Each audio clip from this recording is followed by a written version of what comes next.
aí até a partir do capítulo 6, né, que a gente já está falando sobre fundamentos do comportamento em grupo. Bom, o homem, como um ser social, ele necessita viver em grupo.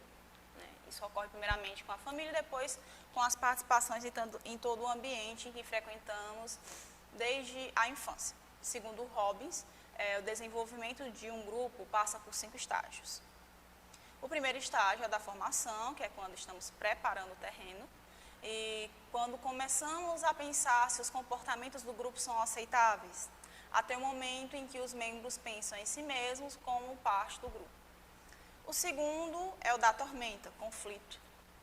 Ocorre quando há resistências aos limites que o grupo coloca em relação à individualidade de cada membro. Também existe um conflito sobre quem controlará o grupo. O terceiro estágio é o de normalização. É aquele que se desenvolvem os relacionamentos mais próximos e o grupo passa a demonstrar coesão. Nesse estágio, os membros definem e criam expectativas de quais os comportamentos são corretos e aceitáveis no grupo. O quarto estágio é o de desempenho. A estrutura nesse estágio é funcional e aceita. A energia transfere do esforço voltado para o conhecimento e a compreensão são mútuos de seus membros para o desempenho da tarefa que deve ser realizada. Para os grupos temporários existem o quinto estágio, que é de interrupção. Nesse estágio o grupo se prepara para a dissolução e acontece nesse caso o alto desempenho não é mais uma prioridade. A atenção é para a conclusão das atividades. Bom, para quem se interessa mais, quem se interessou pelo tema, essa questão do grupo, né, do homem, essa parte social, psicologia social, tem até uma série na Netflix que ela é inspirada num livro também, tá, dá para ler, eu indico tanto o livro como o filme, que ela mostra bem claramente esses 5 estágios do grupo, dá para perceber bem, os 5 estágios desse grupo, que é The Society, a série, e o livro é O Senhor das Moscas. Eles mostram todo o desenvolvimento aqui de cada grupo, né, ao longo, né, o primeiro grupo, o segundo grupo, o terceiro grupo, o quarto grupo e o quinto grupo.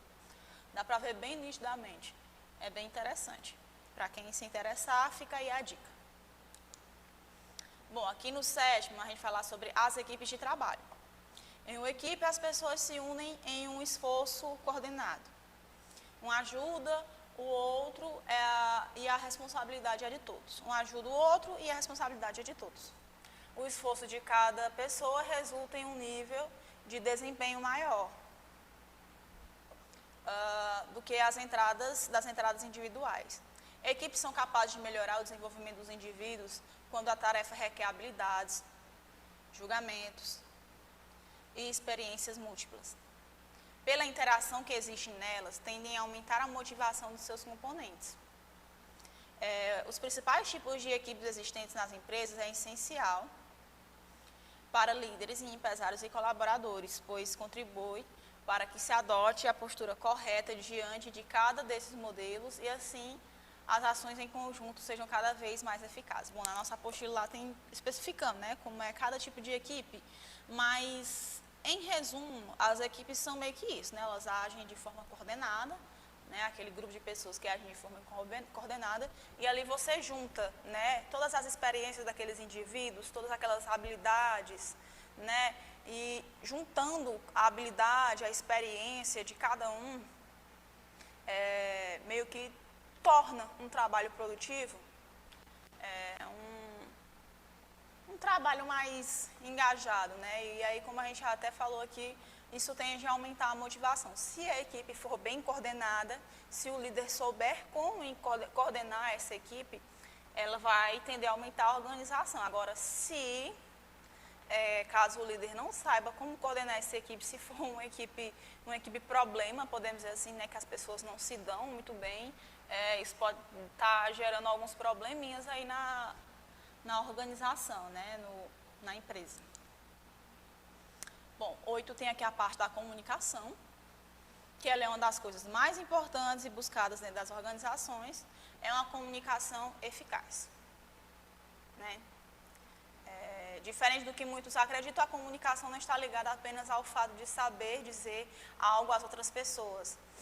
Ela consiste em fazer com que o outro lado, no caso o receptor, entenda aquilo que é dito, sem que haja qualquer tipo de má interpretação. Uma comunicação eficaz, no cenário organizacional, pode ser entendida como aquela que se transforma, que transforma a atitude das pessoas. Se a comunicação apenas muda suas ideias, mas não provoca nenhuma mudança nos comportamentos, então ela não atingiu o seu resultado. Assim, quando falamos em comunicação eficaz, estamos falando daquela que atinge com a afetividade seu grupo, que é transmitir mensagem com clareza, utilizando os mais diversos tipos de canais de comunicação para isso. Bom, essa parte aqui de comunicação ela é muito importante. Bom, a comunicação ela é importante em qualquer âmbito da nossa vida, né? Seja na nossa vida no trabalho, seja na nossa vida pessoal. É muito importante que sempre haja uma comunicação. Mas a comunicação que eu estou falando aqui é como a comunicação que traz aqui no texto, né? Que é uma comunicação eficaz, que é quando eu falo e as pessoas realmente compreendem o que eu estou falando. E elas não só compreendem, como também provoca alguma mudança ali nelas, né? Tipo aquelas reuniões que a gente pode estar fazendo para colocar o que pode ser melhorado, né, na empresa e tudo. Não adianta nada fazer uma reunião e aí falar horrores se as pessoas não vão me entender, se as pessoas não vão tentar fazer algo diferente diante de tudo que foi falado ali na reunião. Mas a partir do momento que eu faço ali uma reunião, por exemplo, né, e as pessoas me ouvem, entendem a mensagem que eu quero passar, e isso provoca uma mudança nelas, elas tendem a melhorar, isso sim é uma comunicação eficaz. Bom, aqui a gente vai na parte de liderança e poder. Gente, lembrando que na nossa apostila, a gente também vai falar bastante na nossa aula presencial sobre essa questão do uso das redes sociais, né, para estar trazendo essa questão da comunicação. A comunicação com o cliente, né, até para o cliente também entender qual a ideia que a empresa quer passar, sabe? Isso é bem importante também. Bom, liderança e poder. A liderança é a capacidade que uma pessoa possui de conduzir um grupo de indivíduos, transformando-os em uma equipe que gera resultados almejados pela empresa. Lembra do que eu falei? Né, um bom líder, a liderança, a verdadeira liderança, é aquela que a equipe realmente traz bons resultados para a empresa. O líder é a pessoa que tem a habilidade de motivar e influenciar os liderados, agindo de forma ética e positiva, de modo que contribuam voluntariamente com entusiasmo para alcançarem os objetivos da equipe e da organização, sempre explorando cada membro da equipe os seus pontos fortes, né? Um bom líder, ele tem essa habilidade de estar motivando os seus colaboradores. Ele é bom de estar influenciando e ele é sempre uma pessoa muito ética e positiva. E um bom líder, ele sabe reconhecer qual é o ponto forte daquela pessoa, no que ela é melhor, o que é que ela faz de melhor, ele sabe reconhecer.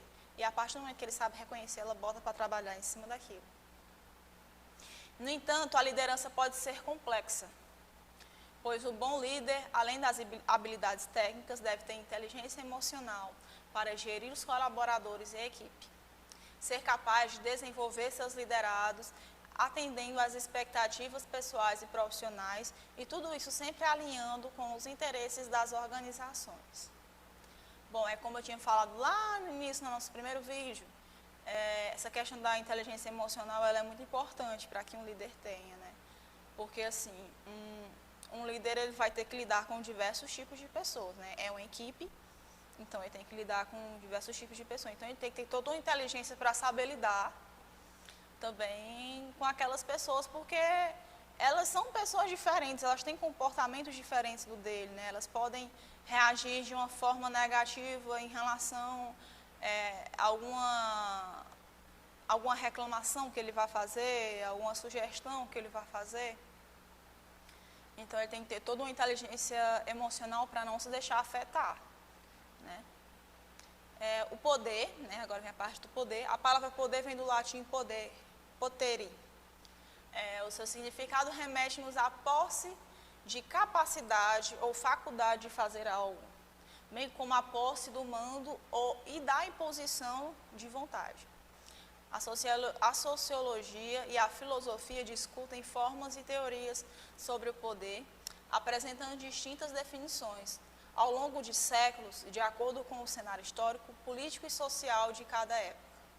Para além de ter autoridade, o comando ou simplesmente a faculdade de ser capaz de algo por atributos físicos ou intelectuais. O poder é uma força que permeia as relações sociais desde o início da sociedade humana. Poder expressa-se pelo embate de forças, mas antes disso, ele existe em si enquanto uma força. Bom, poder, até o significado dele é forte, né? Poder é algo bem forte.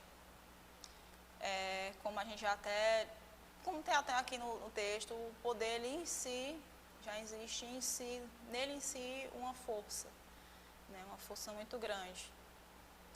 E a luta por poder, ela vem desde os primórdios e é algo bem complexo de se lidar.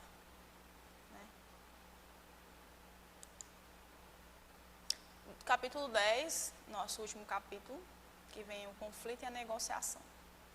Gestão de conflitos é o segmento de organização responsável pela administração de conflitos entre indivíduos, grupos e organizações presentes dentro de uma empresa, tal como conflitos entre uma organização e outra. O modo como o setor da empresa pode alcançar bons resultados pode ser através de técnicas específicas para a função e processos práticos. A partir do momento em que se tiver conhecimento da natureza do conflito e dos seus estágios, bem como as causas que deram início ao seu processo. Bom, o conflito ele surge quando o sujeito X nota que há chance de ter seus interesses invalidados pelo sujeito Y. Um conflito pode ocorrer entre duas pessoas, grupos, organizações, contato que existia oposição de conveniências entre eles, né?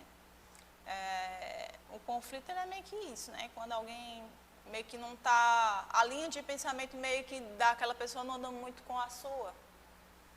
E aí você acha que os seus interesses eles podem ser prejudicados pela outra pessoa.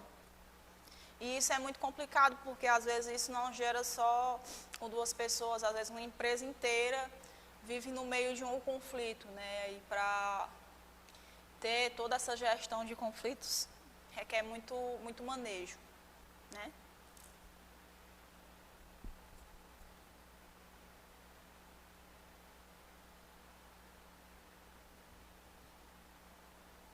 Bom, pessoal,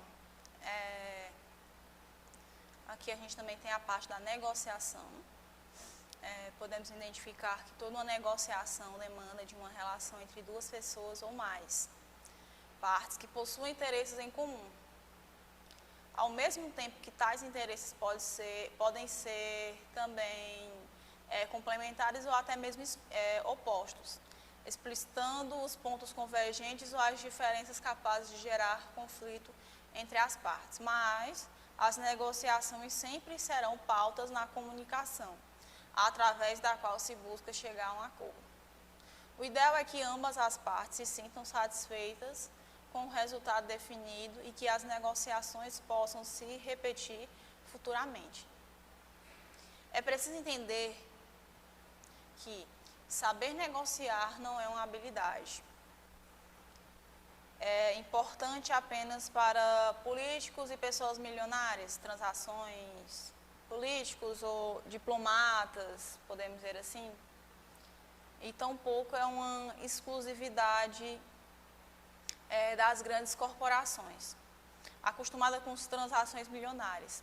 Conseguir fazer boas negociações é uma necessidade para todos os tipos de negócio, independente do setor ou do porte das organizações envolvidas. Bem, pessoal, assim, nessa parte de negociação é bom, né? Todo mundo tenha essa questão desse jogo de cintura para saber ali, tá negociando com a pessoa, saber ali colocar os interesses de cada um ali em pauta e fazer com que fique bom para ambos, né? Então, nessa questão do conflito, é muito bom que haja uma pessoa que saiba negociar, né? Para que ninguém saia prejudicado e todo mundo saia satisfeito, né? Gente, essa nossa aula chegou ao fim. Eu queria estar agradecendo a presença de vocês. A gente vai estar se vendo de forma presencial também. Estou à disposição para tirar dúvidas, enfim, qualquer dúvida, qualquer pergunta, crítica, estou à disposição para estar ajudando da melhor forma possível, tá bom? E até mais, tá bom? Muito obrigada e tenham um bom dia.